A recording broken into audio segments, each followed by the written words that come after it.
So this morning we'll be talking about sustainable finance, and this is where it gets a bit tricky, but I'll try not to be technical. So if you look at sustainable finance, what is sustainable finance? The short answer is mobilizing capital for impact. Okay. So you raise funding and you use that funding to invest, to support projects or clients that are looking to contribute towards the ESG journey. So if you look at the graph, so to date, sustainable finance has basically exceeded $6 trillion globally. Just to appreciate the significance of that number, that is 2 times the GDP of India. If you haven't been to India, I'm sure most of us have been to the UK.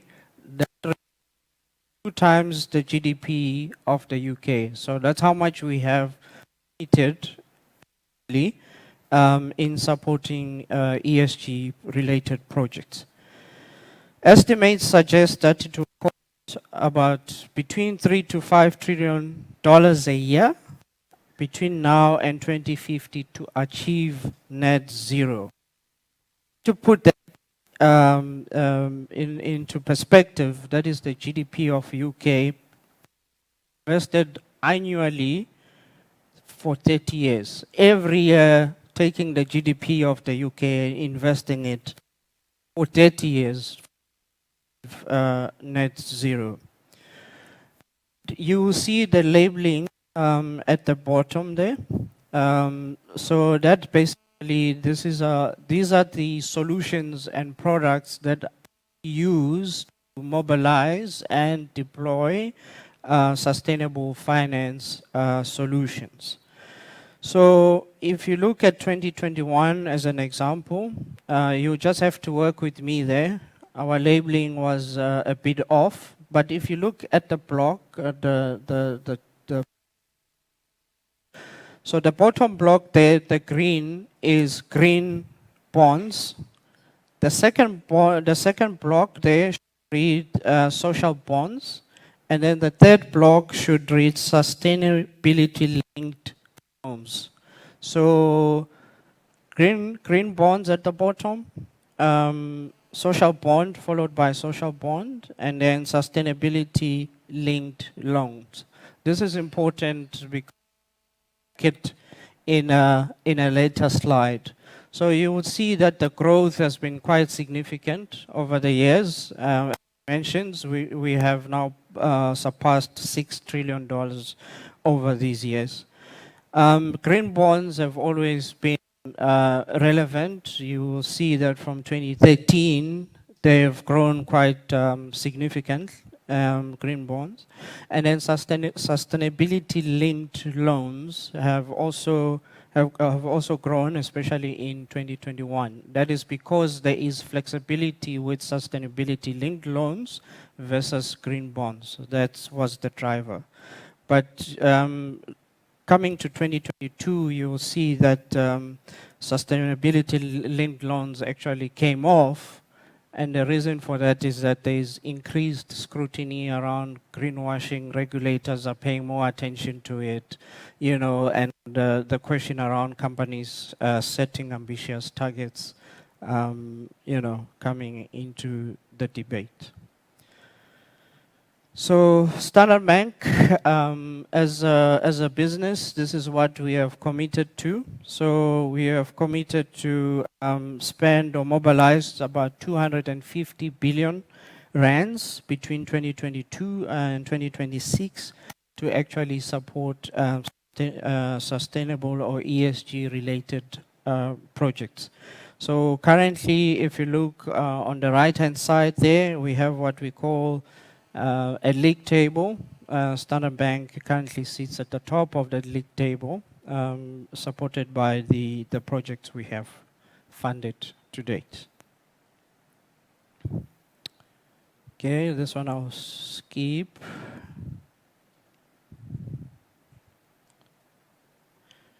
So Broadly speaking, what are the instruments for sustainable finance? The core solutions fall into two buckets. Okay, there's what we call performance-based, and then there is what is called use of proceeds. So performance-based basically can be used for general corporate purposes. But what you then do is you overlay that with the KPIs that the client is focusing on from a sustainability perspective.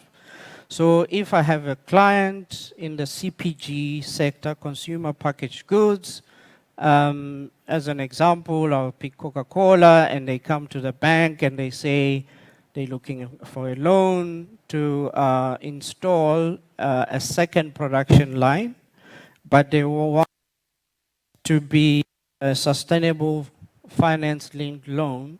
So we can agree what the KPIs are. So the KPIs, we can look at water consumption, we can look at electricity consumption, as some of the KPIs that we can agree with the client. And those get monitored on an annual basis. And the price or the interest rate of the loan gets adjusted down depending on whether the client meets those KPIs or not.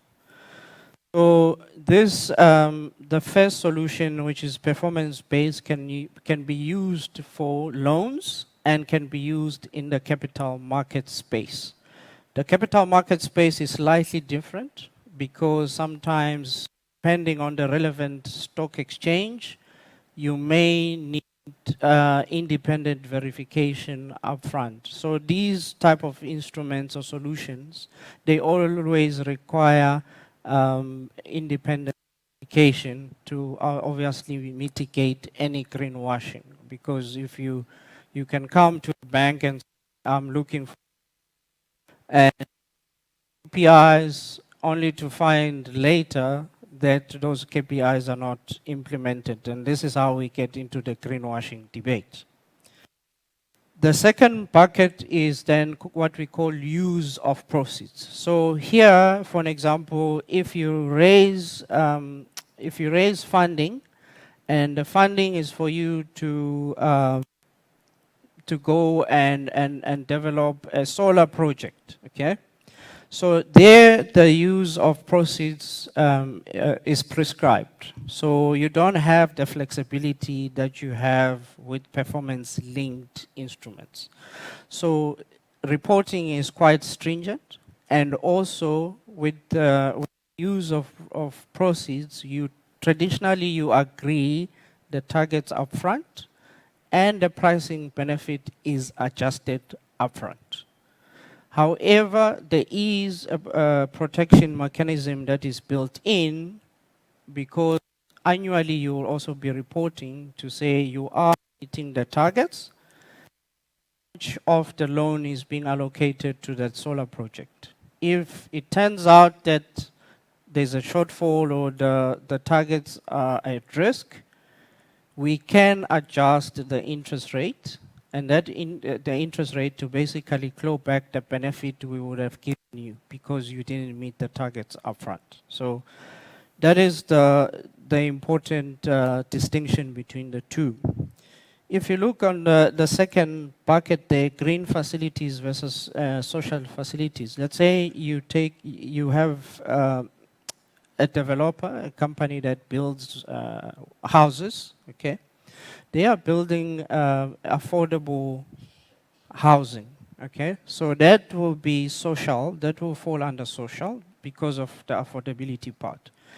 If it happens that the same project, they are able to get the houses to be certified as green buildings or green houses, in other words, they are self-sufficient from an electricity, from water, they've got rooftops, you have ticked two boxes, which is the green part and the social part, then it will then be known as a sustainability facility, because there you've ticked two boxes. So traditionally, this is the framework for providing sustainable finance funding that we currently use at Standard Bank. And these are available across the region. It's not only, they are not limited to South Africa. Sheila, I think I've got 15 minutes, right? Is she here? Okay. She's not in this room, so until she returns, I'll keep going. Okay, 1 minute, 1 minute. So what we've done, these are some of the transactions that we have done. We've basically classified them under sustainability linked, green, social, and transition. Transition, just to mention, if you have a coal mine and we give them funding to put solar panels on their rooftop, as transition finance, because the operations are considered brown.